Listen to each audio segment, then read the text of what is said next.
This primarily this morning is about dads, what I'm doing. Originally the title of this was Men Taking Authority in the Home, but April and I had a discussion about this, and she said, let's not leave out our single moms that really kind of have to act like a dad in a home taking authority. And we certainly don't want to leave out our grandparents that are here as well. So some of this is going to overlap. You know, it's kind of for anybody that's in that position. But on your little sheet, I'm going to try and stay with that. Basically what I did, I just have some bullet points, and we could take a lot of these bullet points and take a lot of time on each one of them. But first of all, as a husband, as a dad, or if you're a single parent, this is your domain. Your house is your domain. It's your garden. You have authority over your house, and you can decide what comes in and out of there. You know, Genesis 1:26 and 27, that really the great sin there, more than anything, is that God told Adam and Eve, you have authority over everything that creeps, and here comes the devil in whatever form that he was in. They had authority over him, and they just chose to let it happen. And you have to realize, as a parent, you have authority over your domain. You do. Josh, wasn't it you last week that was talking about, you met this mom and their kid, and you ask her, do you want prayer? And she looks at her child and says, do you want prayer? The kid goes, no. Well, I guess we don't want prayer. And there are parents like that their kids determine how things are going to be. And so I cannot stress enough, really as parents in general, but dads in particular, you need to take authority. This is your domain, this is your house, this is your place, and you need to make sure that what comes in and out of there is of God. Number two, don't be passive. I think April alluded to the fact that the sin nature of men is to be passive, but the sin nature of man can go in several directions. I think Adam was very passive. You know, he's standing there, obviously, when Eve is doing her thing, and he does nothing, because when she does it, he seems to be there, and she hands him the fruit too. So it is important that men, that we are not passive, that we are people that stand up, take our place, take our authority, and the sin nature that is in men can be passive, but they can also, I'm kind of skipping down a little bit to number 4A. His sin nature is to be passive, but he can also be controlling and domineering out of fear. And I added a couple of things. Not all men are domineering out of fear. Some men are domineering because they're mean. And some men are domineering because they're conceited. So we don't want dominance. When we talk about taking authority, we're not talking about dominance. But I would say that for the most part, and I've seen an evolution of this. When I've been in the ministry 41 years, and it seemed like when I first entered the ministry that most homes that I encountered, I shouldn't say most, there were many homes that I encountered where men would throw around the biblical idea, I'm the one in charge here, I'm the man. And so you shut up and sit down, that's just the way that it is, I'm the leader. And that's not a great way to lead. Really, that doesn't work anywhere. It doesn't really even work in business, you know, just to go around that I'm King Kong, you know, me Tarzan, you Jane, you know, it just, people don't respond to that in a very wholesome way. They cower. We don't want that. We don't want domination. And so men, you need to check your heart.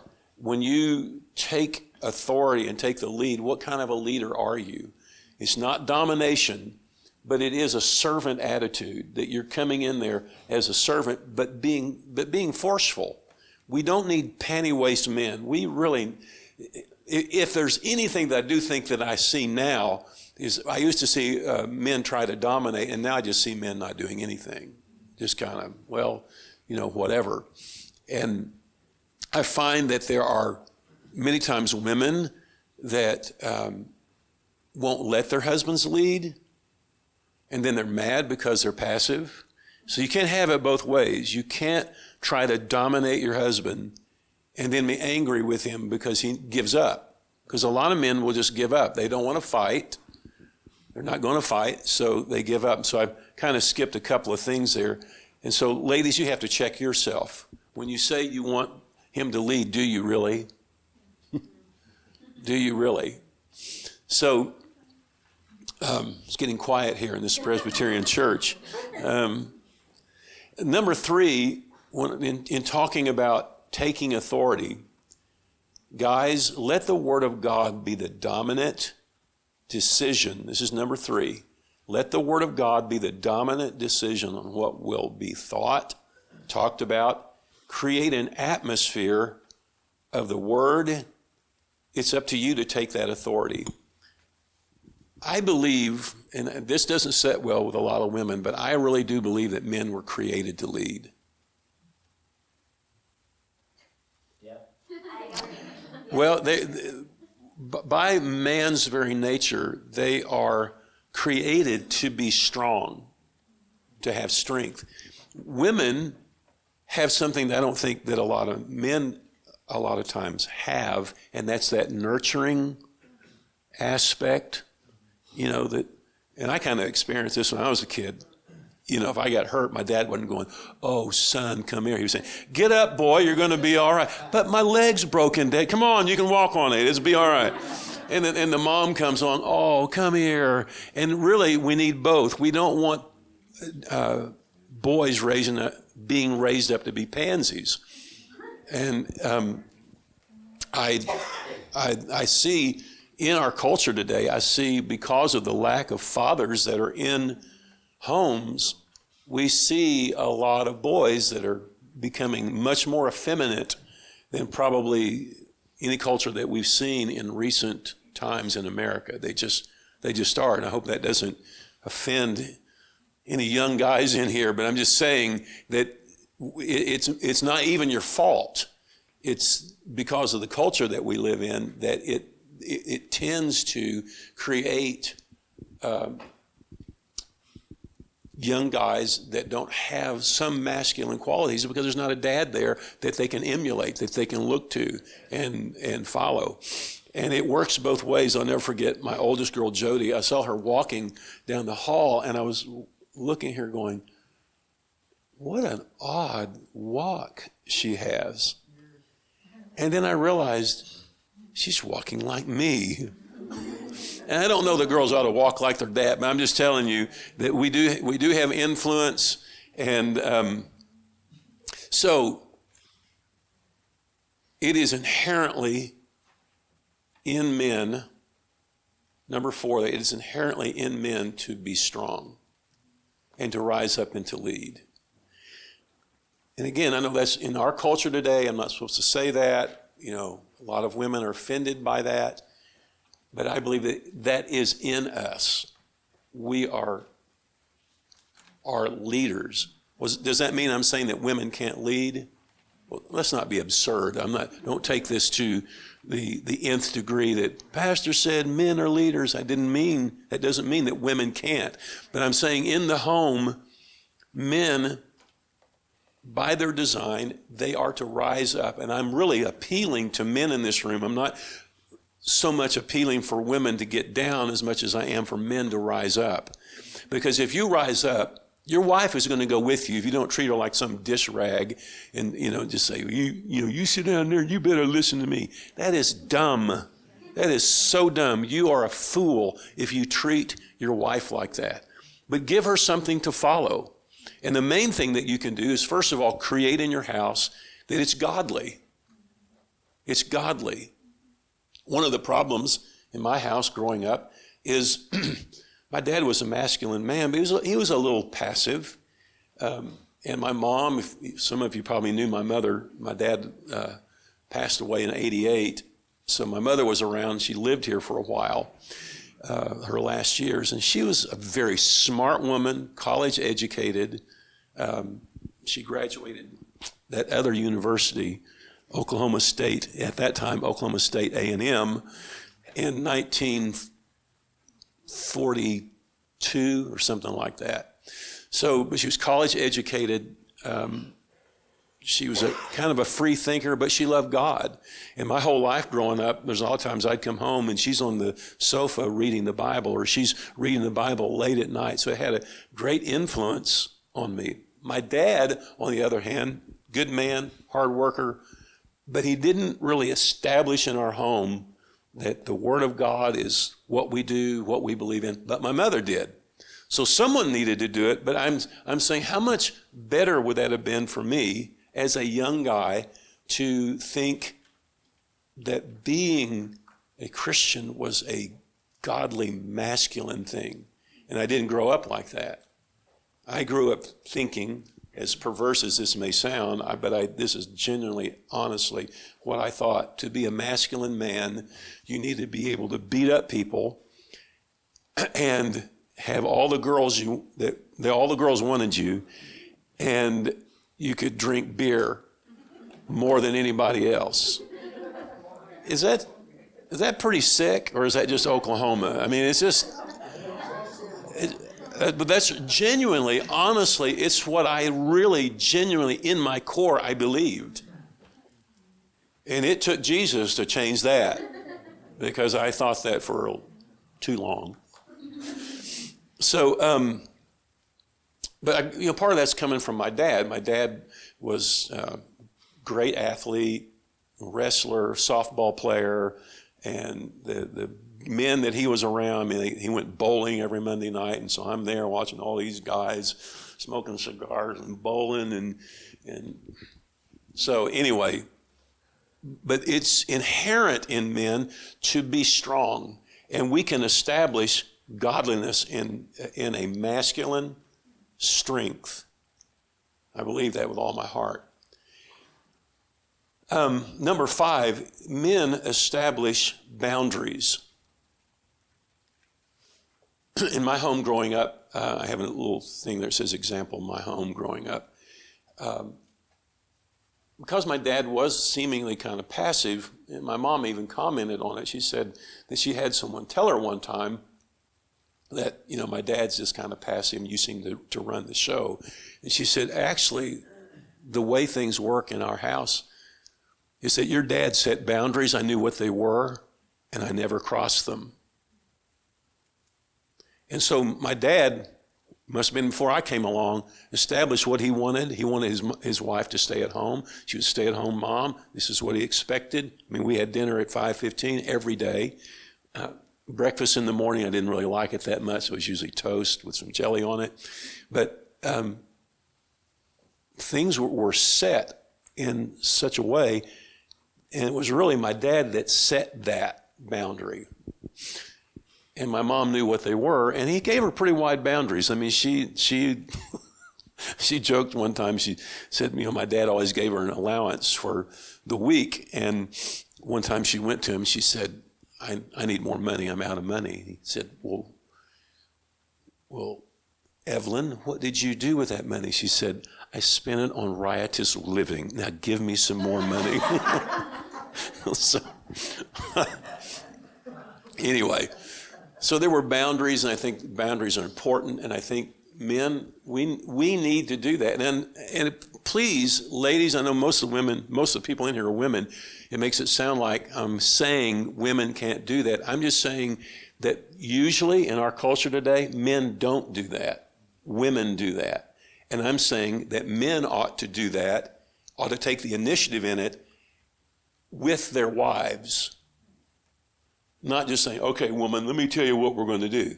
But what he should be doing is saying, look, we need to establish boundaries in our home. What are the things that we're going to allow in our house?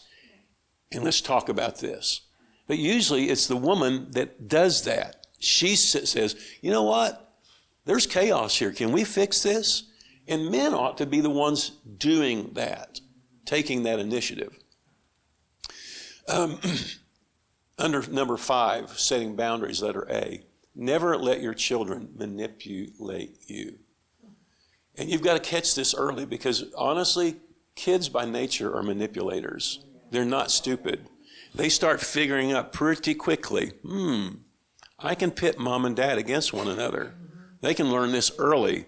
Where mom says no, they go to dad and say, Dad, is it okay if I, not knowing that mom, what do most men do when kids ask them something? Go ask your mom. Because you, unfortunately or fortunately, whatever she says is probably the way it's going to be. But some kids, they'll figure out after a while, if one doesn't work with this parent, they'll go to the other one. And you cannot let them get by with this. Kids love to divide and conquer and set you at odds. And you have to learn to work together. Just work together. You're a team. This isn't about, well, I told him he could go. Why can't he go? Because I said he can't go. Oh, you make me so mad. Why do you do that? And here you go. And the kid's got just exactly what he wanted. And so while you're arguing, he probably went outside to do the thing that he or she wanted to do. So you've got to be a team. You've got to talk about it together, work together. Do not allow the manipulation. One thing I can say, in my home wasn't perfect, but my parents usually had a united front. I don't remember them ever really contradicting one another. I can remember at times my mother maybe saying, now, Roy, and so they fixed it, whatever it was.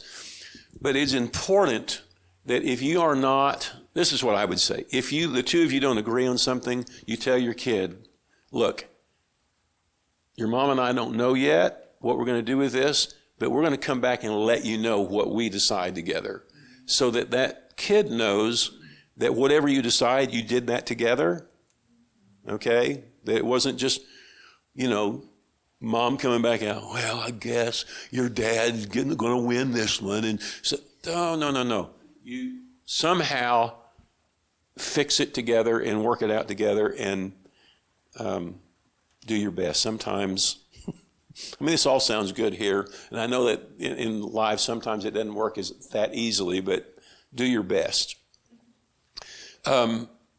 Letter C, be a man of integrity, be honest. Ooh, I'm almost done. No. Wait a minute, I got 10 minutes up here. Okay.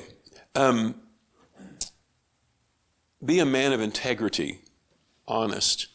Let your family know if you're wrong. If you mess up, I think men have more trouble doing this than women do. I think women tend to admit to being wrong easier than men. But if you mess up, just tell them, look, your dad was wrong here. I made a mistake. And I tell you, I think you grow 10 feet in the eyes of your kids when you do that. They go, really? Wow. And it builds trust in them. Be honest. Be a person of integrity.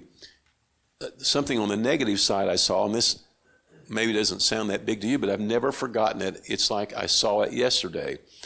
I think we were in Yellowstone National Park, and there's certain things that you go to. I was 12, so it's been a long time. Well, not that long, but anyway, it was a long time ago, and you had to pay certain things to get into certain things. And, back in those days, 10 cents or 20 cents was a lot more than what it is now. So we were going in somewhere, and it was like kids 10 and under were like maybe 25 cents. And if you were over 10, it was like maybe 50 cents or something. I think we were going to say 15 or 20 cents. And because I was little growing up, it took forever. I prayed at one point when I was a kid that I would be a midget. And God almost answered my prayer because I finally, when I was 15, I remember I was laying in the bathtub going, God, please make me grow. It's the most earnest prayer I ever prayed in my life. But anyway, I was small, and so we were going in somewhere, and my dad turns to me and says, we're going to tell him you're 10 so we can get a cheaper rate. And I remember when he did that being so disappointed. And I've never forgotten it. It was like he went down in my estimation. And for some reason, it made me feel scared. It was like, ew, what? We don't we don't have that standard of honesty, that if we can get away with something, we can bend the rule. And I mean, I'm sure as a 12-year-old, I wasn't thinking all of that, but something hit me really scratchy about it. I don't like that. What? But what are you going to do? Stick your head out and tell the guy, no, wait, I'm really 12. No, so I went with it, but I didn't like it. So be a person of integrity. When I remember there were some times that it wasn't my fault. It was Paige and Bailey's fault, but there was some tension in the house, and I can remember a couple of times I threw some stuff around, and I didn't like break the furniture, but I took it and kind of threw it to the side and got pretty mad. And I think I apologized, didn't I? You always apologize. Okay. So but In defense of them, teenagers are tricky. yeah, I just had all I could take, and so rather than jumping off the roof, I threw something in the house. But anyway, I did apologize. But you have to determine whether an apology is warranted or not. My oldest daughter, Jody, was really a handful. I mean, Paige and Bailey were not really that difficult. But my oldest girl was not easy and was always pushing the boundaries. And she was told she wasn't going to do something. And I stood by her door, and I heard her window open, and I heard her little bottom just slide right out the window. And what was so funny about it, she went out the window this way, and I came out the front door this way, and I met her in the yard. And she looked at me and said, no, I wasn't really going. I was just going to go tell him that I wasn't going to come. And, no, you're not getting away with that one. And I got a yardstick, and I spanked her. I mean, not on her bare bottom. She had her underwear on, but I spanked her. And then a relative happened to see it and said, they actually called me and said, if you ever do that again, we're going to turn you into the police, because I spanked my child. But there's some people that feel that you shouldn't do that, and I think there are times that a spanking, just a good old-fashioned beating, on the bottom is what's needed. And with Jody, actually, it's the best thing that would work. You could tell her, talk to her, didn't matter, spank her, and she would change. So and there was no apology as far as I'm concerned for, I didn't mean it. No, I meant every one of those licks. And there was a time she was determined she was going somewhere, and I said, no, you're not. She said, yes, I am. By this time, she's 15, and she was small but strong. And she decided, I'm walking through you. I mean, I'm in the door. I said, you're not leaving. And she's walking through. And so I took her to the ground. I mean, I physically took her to the ground. And, of course, then, oh, no, I can't believe you did that. You're an abusive father. Well, what am I supposed to do? Let you just run over me? I mean, she was walking through me. So there are times, and didn't apologize for it. There was great pressure on me. You need to apologize to I'm not going to apologize to my daughter. I didn't create this. She created. Do you understand what I mean, though? That there's certain things that you need to be big enough, transparent enough about to admit that you're wrong.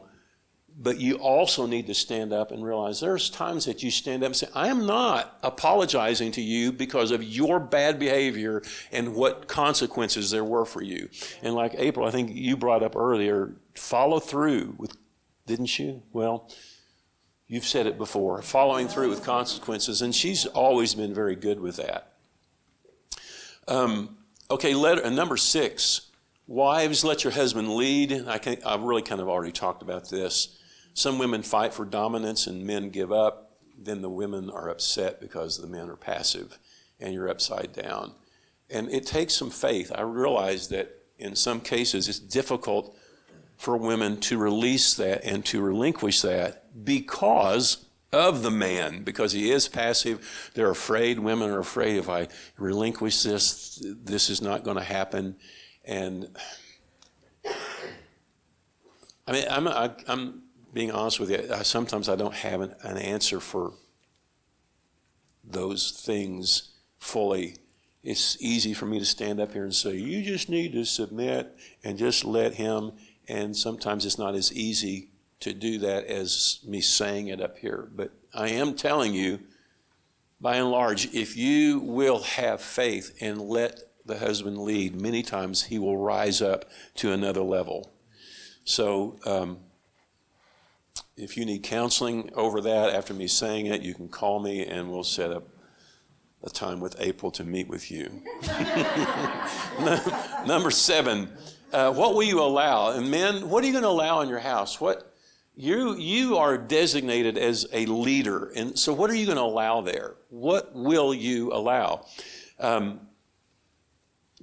have letter A, the demon released in our home. You all know Melanie Self. Well, this was about 17 years ago, and she back then we didn't have cell phones back then, just knocked on the door and I come to the door and it's Melanie, she's got this woman with her and she said, this woman's demon possessed and I want you to cast it out. What are you going to say? No, I'm not going to do it. I'm getting ready for dinner. So they came in and she didn't say it right at the door, but we started talking and that's what she was there for. She said, this woman's got a demon and she needs help. And I think Melanie could probably take care of it herself now, but back then she brought her to me, and so I started praying for this lady, and this doesn't happen every time, but she falls on the ground, she's foaming at the mouth, she's spitting up white gook, and I don't think that people do that every time they're delivered, but there are times, I've seen it several times, when demons come out, there's physical manifestation of. And so she did it all over our floor. We hadn't lived in the house very long. It smelled, and she got delivered. And then after that, they went home. After that, and I'm not big on this stuff. If you know me, I don't see a demon behind every bush. But stuff started happening in our house. We'd hear people walking around in our kitchen, and it's just her and me. They were going, what is that? And we hear doors shutting. Are you kidding me? And I didn't really think that much about it at first. And then we started talking and realizing whatever that was that came out of that woman, that is in our house.